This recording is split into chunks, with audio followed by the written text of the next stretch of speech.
दुई जण गुरुतर जड़े आहत। जंगल को चार कोली संग्रह करने जाई हाथी आक्रमणर शिकार होइथिबा जणा पड़िछि।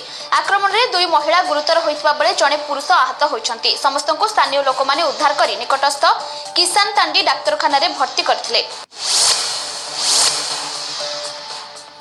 प्राथमिक चिकित्सा पर समस्त को PRM medical college and hospital को स्थानांतर कर जायछि। खबर अनुसार गतकाली सकाळ 10टा समय रास गोविंदपुर रेंज अंतर्गत हलदीपाड़ पंचायत समाईडीही ग्रामर नलिन नायक बुधुनी परमाणिक नामक दुई जण महिला जड़े पुरुष सहयोगी कनक परमाणिक सहित गाँ निकट समाईडीही जंगल को चार कोली संग्रह करने जाइथिबा समय अतर्कित भावे हाथी आक्रमणर शिकार होइथिले। तेबे स्थानीय अंचल में दीर्घ दिन सिमिलीपाड़ 8टी हाथी खसी आसी बुलुथिबा बेले गतकाली समाईडीही जंगल में पशि आसिथिले।